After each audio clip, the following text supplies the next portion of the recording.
नमस्कार दोस्तों, एक बार फिर से स्वागत है आप सभी का हमारे YouTube चैनल पर। आज की वीडियो का शीर्षक है योगिनी एकादशी। युधिष्ठिर ने पूछा, वासुदेव, आषाढ़ मास के कृष्ण पक्ष की जो एकादशी है उसका नाम क्या है? कृपया उसका वर्णन कीजिए।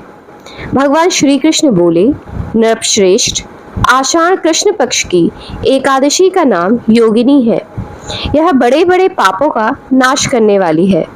संसार सागर में डूबे हुए प्राणियों के लिए यह सनातन नौका के समान है। तीनों लोकों में यह सारभूत व्रत है।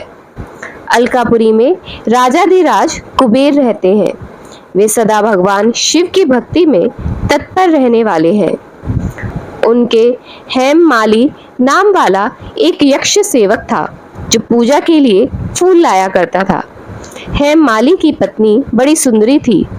उसका नाम विशालाक्षी था। वह यक्ष काम पाश में आबद्ध होकर सदा अपनी पत्नी में आसक्त रहता था। एक दिन की बात है, हेममाली मानसरोवर से फूल लाकर अपने घर में ही ठहर गया और पत्नी के प्रेम का रसवादन करने लगा। अतः कुबेर के भवन में न जा सका। इधर कुबेर मंदिर में बैठकर शिवजी का पूजन कर रहे थे। उन्होंने दोपहर तक फूल आने की प्रतीक्षा की। जब पूजा का समय व्यतीत हो गया तो यक्षराज ने कुपित होकर सेवकों से पूछा, यक्षों, दुरात्मा हेममाली क्यों नहीं आ रहा है? इस बात का पता तो लगाओ। यक्ष ने कहा, राजन, वह तो पत्नी की कामना में आसक्त हो अपनी इच्छा के अनुसार घर में ही रमण कर रहा है। कुबेर ने तुरंत ही अपने सेवकों को भेजकर उस हेममाली को अपने समक्ष बुलवाया। हेममाली भय से आकुल होकर तुरंत ही कुबेर महाराज के सामने उपस्थित हो गया। उसे देखकर कुबेर की आंखें क्रोध से लाल हो गईं। वे बोले, ओ पापी, ओ दुष्ट, ओ दुराचारी, तूने भगवान की अवहेलना की है। अतः कोढ़ से युक्त और अपनी इस प्रियतमा से वियुक्त होकर इस स्थान से भ्रष्ट होकर अन्यत्र चला जा।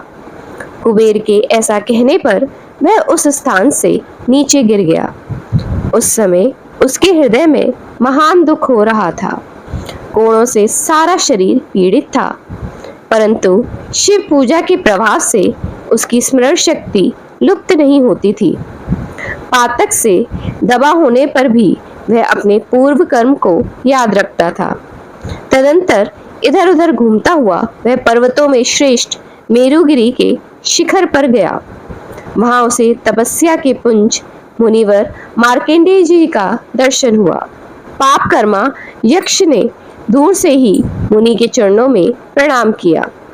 मुनिवर मार्कंडेय ने उसे भय से कांपते देख परोपकार की इच्छा से निकट बुलाकर कहा, तुझे कोढ़ के रोग ने कैसे दबा लिया? तू क्यों इतना अधिक निंदनीय जान पड़ता है? यक्ष बोला, मैं महाराज कुबेर का अनुचर हूँ। प्रतिदिन भगवान शिवजी की पूजा के लिए मानसरोवर से कमल पुष्प लाकर कुबेर के भवन में पहुंचाना मेरा कर्म था। लेकिन एक दिन पत्नी के साथ रमण करते हुए मुझे समय का ज्ञान न रहा और पुष्प ले जाने में विलंब हो गया। इससे कुबेर महाराज ने क्रोधित होकर श्राप दे दिया और मैं कोढ़ से पीड़ित पत्नी के वियोग से दुखी होकर दर दर भटक रहा हूँ।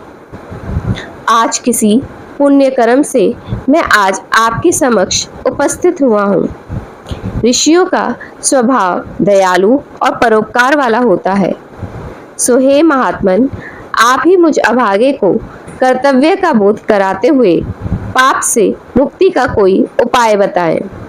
मार्कंडेय जी ने कहा, तुमने यह सच्ची बात कही है, असत्य भाषण नहीं किया है, इसलिए मैं तुम्हें कल्याणप्रद व्रत का उपदेश करता हूँ।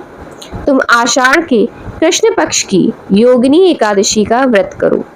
इस व्रत के पुण्य से तुम्हारी कोढ़ निश्चय ही दूर हो जाएगी। भगवान श्री कृष्ण कहते हैं, ऋषि के ऐसे वचन सुनकर हेममाली दंड की भांति मुनि के चरणों में पड़ गया। मुनि ने उसे उठाया। इससे उसको बड़ा हर्ष हुआ। मार्कंडेय जी के उपदेश से उसने योगिनी एकादशी का व्रत किया, जिससे उसके शरीर की कोढ़ दूर हो गई। मुनि के कथनानुसार उस उत्तम व्रत का अनुष्ठान करने पर वह हेममाली पूर्ण सुखी हो गया। नृपश्रेष्ठ, यह योगिनी का व्रत ऐसे ही बताया गया है। जो 88,000 ब्राह्मणों को भोजन कराता है, उसके समान ही फल उस मनुष्य को भी मिलता है जो योगिनी एकादशी का व्रत करता है। योगिनी महान पापों को शांत करने वाली और महान पुण्य फल देने वाली है।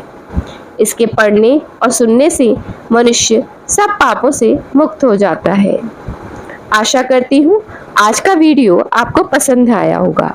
अगर वीडियो पसंद आया तो वीडियो को लाइक करें, कमेंट बॉक्स में कमेंट करें और अगर आप चैनल पर नए हैं तो चैनल को सब्सक्राइब करें। साथ ही साथ अपने दोस्तों को भी शेयर करते। मिलते हैं एक और नई वीडियो के साथ। तब तक के लिए जय श्री राम।